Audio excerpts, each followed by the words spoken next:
Governor for Sepik. Mr. Acting Speaker, while Yumi can debate Antapna, just look him speech below. Treasurer na Yumi can be him debate. Lo sample talk where put him. I think in fairness to our people, I'm a leader here, sit down here. I know people at Solo line, no government too, all need law. Understand him. So, like for example, and this problem, it started in 2023, or maybe even further back in 2022. In 2023, most provinces and agencies were not paid what was budgeted in the 2023 budget. And for most of the provinces, we received the monies for 2023, the balance of the payments, in January 2024. So the monies that we received in January of last year were in fact funding for the previous year. Okay, for this year, Mr. Deputy Speaker, Acting Speaker, for this year, in the case of Sepik and many provinces, the last time we received any of the budgeted funds was in May last year. And Treasurer is aware, and the Finance Minister is aware, not just my province, but many other provinces. We are still waiting for the funds, and this is the issue I have. When the government comes up with a poor money plan, and then they publish budgets. For example, in this year's budget, and the supporters of the government roundly criticized myself and the Sepik province, saying the national government is giving you an extra 60 million this year. Supporters of the government. Well, I'm here to tell you that we have not received that extra 60 million, or in fact, the 34 million owed to us up until the end of last year, and the additional 20 million properly budgeted for the first how many months he come now here? He no come up yet. So, if that's the case for Sepik, and I know all the governors are complaining on governors' WhatsApp about the fact that they haven't received their funds, and as the Prime Minister rightly put it, Samplal province is got internal revenue. In the case of Sepik, we are operating only on internal revenue. And it's also misleading, Mr. Acting Speaker, when the government says, plenty money people are giving me good on lo yupla. For example, in the case of Sepik budget, 120 million and payable teacher. The money never actually gets to us. It's paid here. And that's the same for all the provinces. The largest chunk of our budget is payroll. You know, actual cash also transfer in Kamlo province. The actual cash that's transferred to provinces is really, you count DSIP, PSIP is probably about 70 million in the case of Sepik. If you count what we call functional grants and minimum priority grants, the same grants that the good minister for provincial and local level government was talking about in his report last week, these little grants, they amount to about 60 or 70 million. So the actual cash transfer go along a big province like mine from the national government is really around 130 million. All get a number, you may look in the budget book and number nothing. Money true no sago. And that's the same for everybody here. All the leaders sitting in this house. So it is misleading. The Prime Minister and the Treasurer is misleading the country when they say, Mipla salim trabla money guram na yupla making one long. The actual cash component that comes in the case of Sepik, me count him all district blomi, 6 all district all MPC staff, me count him PSIP, na me count him actual cash component, the functional grant, the minimum priority grants is around 130 million. Now there's a lot of money here, Mr. Speaker, Mr. Deputy Speaker. Time you like Salim on the public 70 go walk, I need to put in fuel lo car. Me plus I use him all minimum priority grants, na me plus I use him all functional grants. Lo buy him fuel, or lo fix him car, or lo pay him allowance, lo work man, or lo fix him all house, lo district.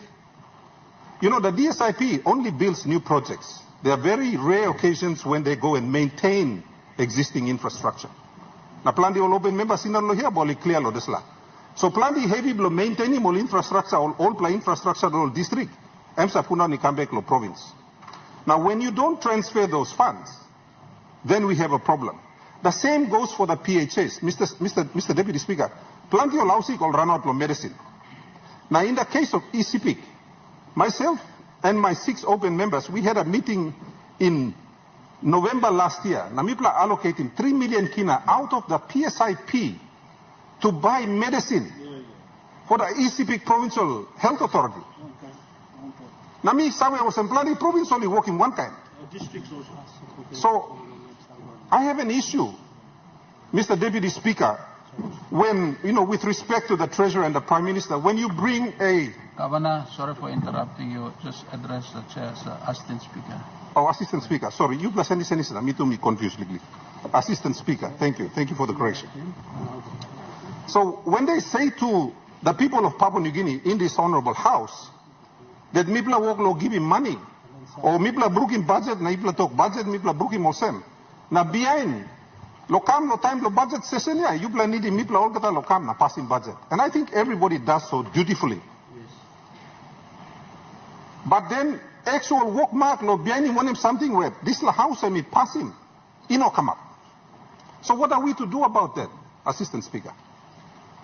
And then, not only that, with great respect to my good friend and the Treasurer, by law, under the Public Finance Management Act, this document is supposed to be presented to the leaders in this House and the people of Papua New Guinea in March. My goodness. By law. There's another document that's going to come out. It's called the MAIFO, which is the Media Economic Fiscal Outcome. Now that is due in July, which is the next sitting. So there's a reason why the law was designed in such a way that this report comes out in March, because it talks about the spending the previous year. And it's supposed to inform our good leaders in this House and the public about the expenditure of the government. Now, because me are also some senior leaders belong, you mean lo country, only got agent need lo kalab lo balus na go lo New Zealand tomorrow. Only like adjourn in Parliament tete. Because this la trip go lo New Zealand, I mean important more law. Struggle blow people blow Papua New Guinea, na this la final budget outcome. I don't understand that. Parliament was suspended last week as well and adjourned. We're skipping Friday. Friday is MD blow member. Grievance debate. Grievance debate. So something new. There's a new fashion being developed by this government, which is frightening, and I think we should be worried about it. And as was so rightly suggested, why can't the Deputy Prime Minister take control of the House on the government side so we can continue? Prime Minister, I mean, important lo round, I can round. Governor, you have a point of order. Deputy Prime Minister, what is your point of order? The Prime Minister is away on official duties on a critical matter, and yes, you are right, we can continue, but that is a prerogative of government, and whenever we decide to adjourn and government business, we'll be able to do so, and we'll allow it. We are now, Mr. Assistant Speaker, allowing debate to be happen, and we are listening to the debate, so the debate can continue. No one's stopping debate. Thank you, Mr. Assistant. Thank you, Deputy Prime Minister. It's a very nice deflection protecting your Prime Minister. We understand and appreciate that. Commendable action there. I applaud you. Okay, let's get back to this. Now, the Treasurer reports that there was a 630 million decline in GST. This is important. In the same report where our Treasurer says that there's been economic growth, there is a significant decline in GST collections. Now, the Treasurer knows very well that part of your GDP measure is in public consumption, and public consumption is one of the 4 things that go into your GDP measure. The best measure of your consumption of goods and services is GST. Now, if we've had a 20% decline, according to your report, Mr. Treasurer, Acting Speaker, Treasurer says here that there's a 20% decline in consumption. That tells me that there is a slowdown in the economy.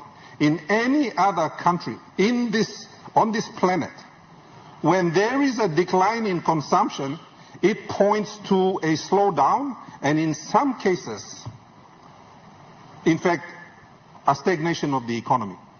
It is measured by your GST. And the treasurer says here, it's declined by over 600 million last year. And then he goes on to give a whole range of excuses like lack of collections. I know that IRC has been doing a brilliant job.